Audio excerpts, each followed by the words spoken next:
Hey!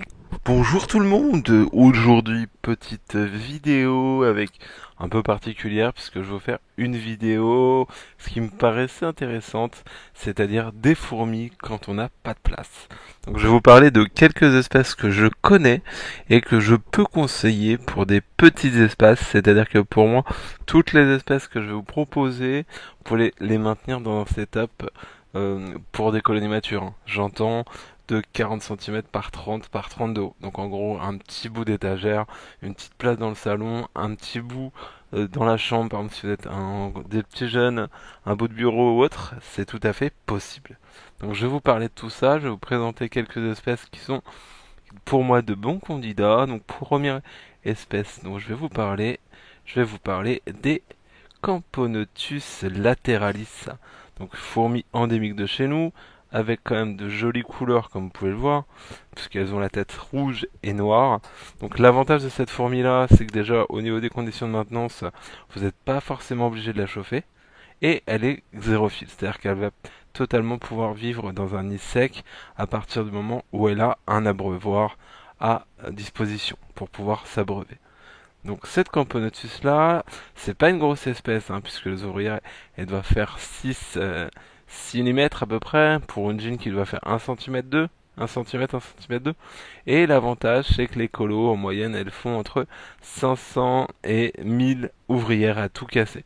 Donc clairement, c'est le genre d'espèce que vous allez pouvoir maintenir sur le long terme avec pas forcément un gros espace. Comme je vous disais, c'est totalement faisable sur un bac, on va dire, de 35, 40 sur, on va dire, 20 sur 32 haut. Ou même un peu plus, mais ça dépassera pas, il n'y aura pas besoin d'un gros setup. Voilà, c'est pas une espèce qui va vous coûter une blinde, puisque endémique, vous allez pouvoir en trouver pour moins de 10 euros, ça se trouve, hein, des lateralis. Ou alors quand vous avez des gens sympas aussi qui peuvent vous les offrir contre frais de port ou les échanger contre d'autres espèces, c'est tout à fait jouable. Cette espèce-là, elle peut être maintenue vraiment dans un setup basique, même à terme, comme c'est xérophile. Il n'y aura pas besoin d'une grande technicité au niveau du nid. Par exemple, là, je sais pas si on va voir à l'écran, c'est une boîte Ikea, hein, qu'on connaît tous, avec un peu de sable pour faire joli, et un tube un peu plus stylé, hein, qui vient de chez mon ami Anne Provence. J'avais fait une boxing là-dessus, mais on peut très bien les maintenir dans un nid en bois, dans un nid plexi, dans un nid, si on veut, en pierre reconstituée.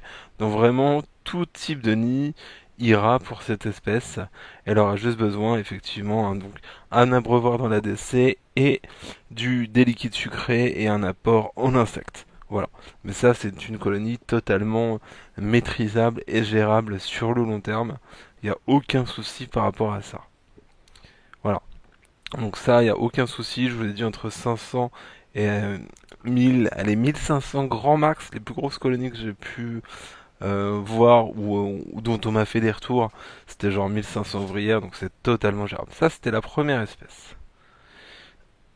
Voilà, donc ça, la première espèce. La deuxième espèce que je vais vous présenter. Qu'est-ce que c'est? Vous la connaissez bien évidemment. Donc le tube est un peu crado, hein. Là, on a au moins la chance de voir la gine et le couvain. C'est les Meranoplus bicolores.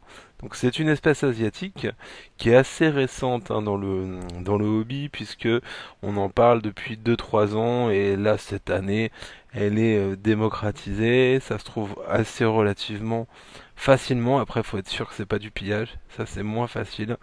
Donc en général, on en trouve autour de 40, 60 euros.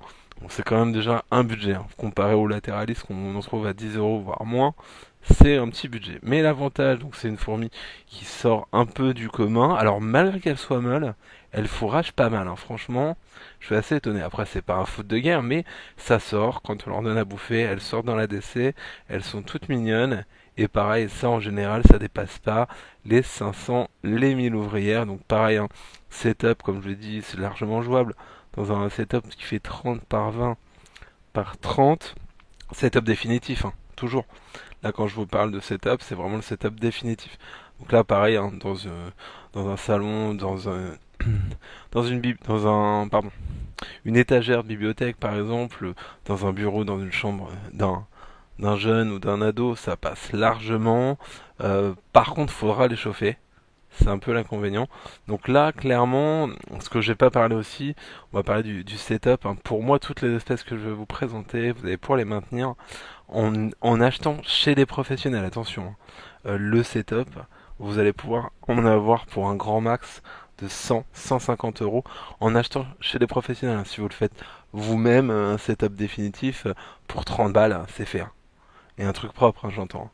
Donc voilà, il suffit d'acheter, par exemple, alors, je vais le citer, après c'est pas forcément quelqu'un avec qui j'ai plus d'affinité que ça, mais les fameuses cuves de chez Origin Ants qui doivent faire 25 ou 30 par 20 par 15 de haut, ou même 30, c'est largement suffisant. Ou même chez AliExpress, ou je pense qu'on peut en trouver partout. Pour pas citer, il y a les Terrafourmis aussi qui fait des bacs. Il y en a, vous pouvez vraiment trouver un setup. Donc là, c'est vraiment, quand je dis 100-150 euros, c'est vraiment chez un professionnel. Donc la cuve, là, en comptant un petit tapis chauffant, vraiment un tout petit, parce qu'il n'y a pas besoin de gros, hein, pour des espèces comme ça qui prennent pas beaucoup de place, hein.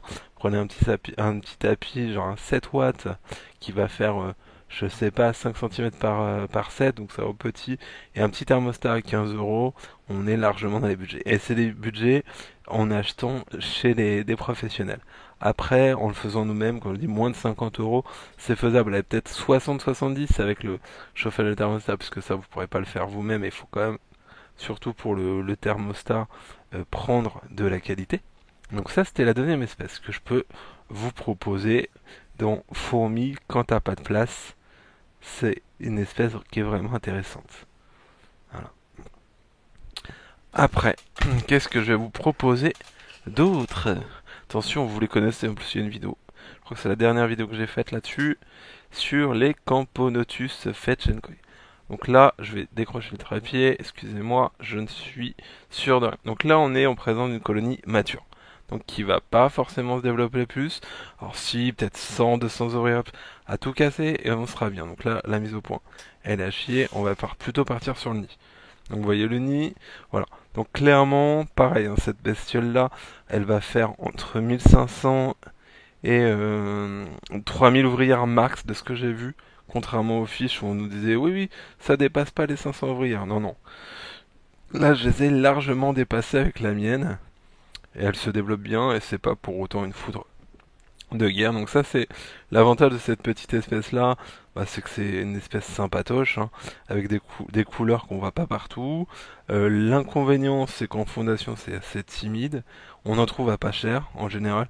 Vous allez en trouver entre 15 et on va dire je pense 50 euros chez les pros. Donc c'est une espèce qui reste quand même relativement abordable. Surtout si vous l'achetez dans les 15-30 euros chez les particuliers ou sur des ventes flash. Certains pros des fois font ces prix-là aussi. Ça se trouve. À savoir que l'inconvénient, il faudra les chauffer et elles auront besoin de prendre d'une grosse diapose.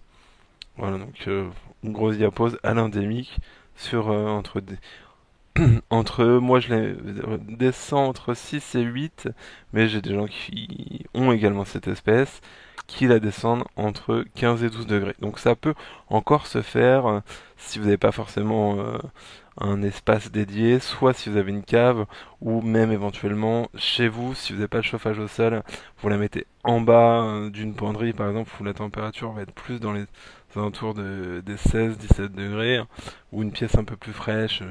Dans un placard ou autre, ça peut se faire. Ça reste encore envisageable, c'est une espèce totalement gérable. Puisque là, vous voyez, alors mon setup, il est pas optimiste, mais vous voyez ma main, ça fait pas un gros setup, hein, pour une colonie comme ça. Éventuellement, agrandir l'aire de chasse, puisque là, bon, c'est pas non plus la cata, hein, c'est pas noir de fourmis, mais il y a quand même du monde dans l'aire de chasse. Mais comme je vous le disais, dans un setup de 30 par, par 20 sur, on va dire, 30 de haut, ça peut être moins, mais j'aime bien quand il y a la hauteur, si vous voulez faire un décor haute, si vous avez une grosse colonie, c'est totalement faisable. Et donc, comme je l'ai dit, setup, ça coûte pas non plus. Ça va coûter de l'argent, clairement, mais c'est pas ce qui va vous coûter le plus cher pour des petites colos comme ça. Voilà. Et enfin, je vais vous montrer la dernière. Également, ce que je pourrais vous suggérer, c'est les Arpegnathos venator. Donc c'est pas forcément, alors clairement c'est pas une espèce que je vais conseiller aux débutants, plus aux gens qui ont déjà un peu d'expérience. Mais pourquoi je vous la conseille? Parce que elle prend pas de place en captivité, hein, de la monogyne. J'ai rarement vu une colonie par rapport au retour que j'ai eu, par rapport à ce que j'ai pu voir dans différents élevages. J'ai rarement vu des colonies de plus de 200 ouvrières. Allez, 300 à tout péter, mais ça reste vraiment rare. Donc pareil, hein, dans un setup pour une colonie bien développée, on va dire allez 300 ouvrières, on est gentil. Un 30 par 20 par 30, c'est totalement faisable. L'avantage, c'est que vous allez pouvoir faire une diapose à température ambiante. Faudra les chauffer, hein, donc 26-27. Et puis avoir bien sûr des insectes vivants. Ça peut peut-être en refroidir certains, puisque Harpeniatos a quand même beaucoup de mal à se nourrir d'insectes morts.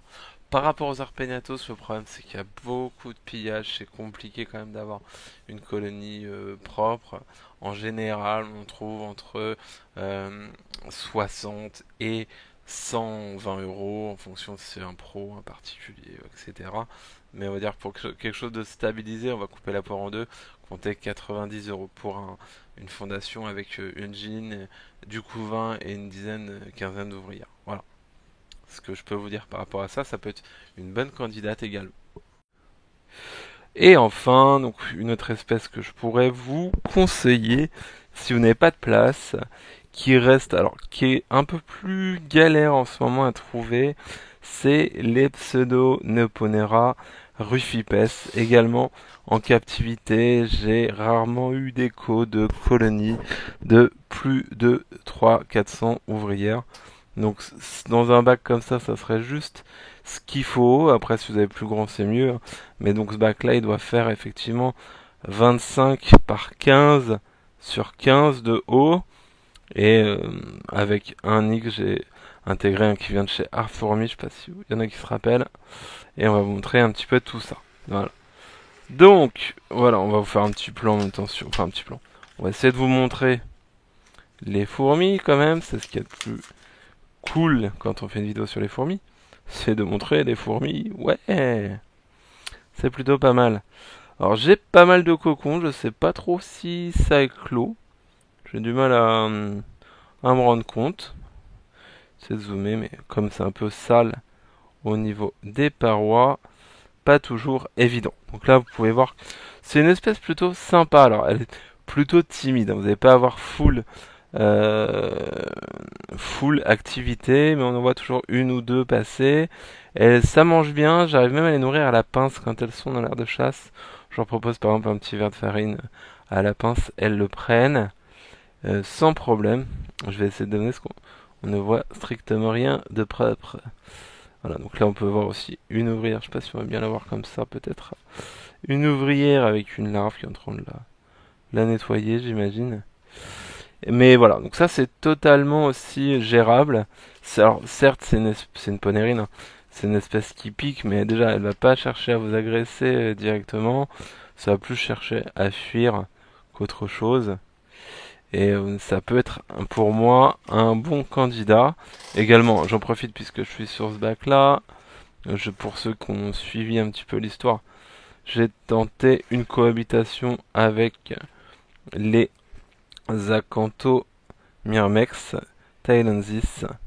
Et ça se passe plutôt bien pour le moment. Alors toujours dans le tube. Je sais pas si on va pas forcément les voir avec l'humidité. Vous pouvez voir là, il y a full colombole et quelques cloportes, puisque je nourris principalement par là pour optimiser leurs chances de se nourrir, parce que je sais pas trop si elles sortent. Alors ça, cette espèce là, pareil, ça fait pas des grosses colos, par contre c'est vraiment très mou, donc si vous avez que ça en élevage, et bah clairement vous allez vous faire suer. Voilà, je vous refais un petit tour de la cuve, ça va être plus sympa. Ah bah là on peut voir une ouvrière en pleine terre, hein, parce elles ont creusé un peu dans le niveau. Ils ont fait toute une série de galeries et j'en ai même, j'imagine, qui sont là en dessous. Je sais pas. Alors je vais essayer. Je prends tous les risques. Mais vous voyez qu'il y a des galeries. Alors on va pas forcément bien voir, ce que je voudrais pas non plus que ça s'écroule. Vous voyez qu'elles ont fait des galeries et qu'il y a des ouvrières là-dessous. Donc j'ai encore une partie de la colonie qui s'est carrément enterré en dessous. Voilà. Mais ça peut être vraiment être pas mal, hein. Ça peut être... Puis, alors, clairement, alors là, mon bac, il est loin d'être le plus beau, hein, du monde, hein. Mais c'est planté avec un petit éclairage. On peut faire quelque chose de sympatoche. Après, en plus, ces fourmilières, elles creusent, hein, mais elles sont pas super destructrices comme certaines, comme les Odontomachus ou autres, où là, ça peut être beaucoup plus galère à gérer sur la longueur. Voilà. Donc franchement, il y a tout un choix possible. En endémique également, alors je vous ai pas tout dit, mais en endémique, il y a quand même du choix. On peut avoir donc également, donc je vous ai parlé des petites latéralistes. D'ailleurs, je vais vous les remettre pour que vous puissiez les observer. Hop. Après, faites pas attention au bazar derrière, puisque pour la vidéo, j'avais sorti pas mal de colonies, donc il y a un peu de bazar. Donc oui, les latéralistes, très bons candidats. En endémique, on a aussi une espèce géniale, mais qui est vraiment toute petite. C'est les tétramoriums. Les tétramoriums, juste dans un setup comme ça. En plus, elles sont aussi xérophiles, hein. Dans un setup comme ça, alors je sais pas quelle taille ça fait. Ça fait peut-être 10 cm par 8 sur 6-8 de profondeur. Et ben là, clairement, vous faites un nid en liège ou avec même des noix, quoi. Vous récupérez les cosses de noix, vous les collez. J'ai un ami qui avait fait ça. D'ailleurs, il y a un de ses posts pour ceux qui connaissent le forum Myrmicofourmi.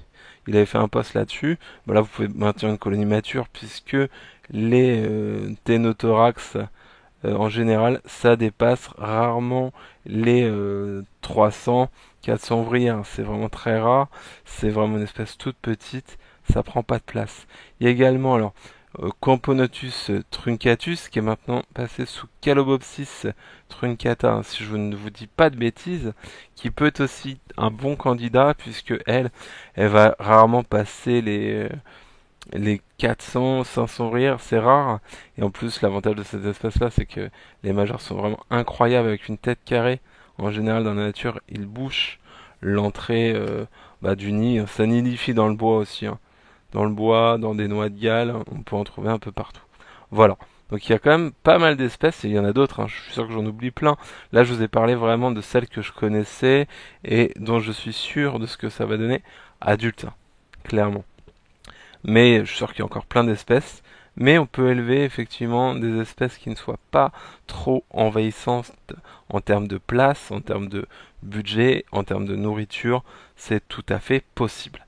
Alors j'espère que cette vidéo vous aura plu et qu'elle aura été instructive, tout du moins ça aura plu. N'hésitez pas à me faire un retour. Merci de m'avoir regardé. Salut, ciao!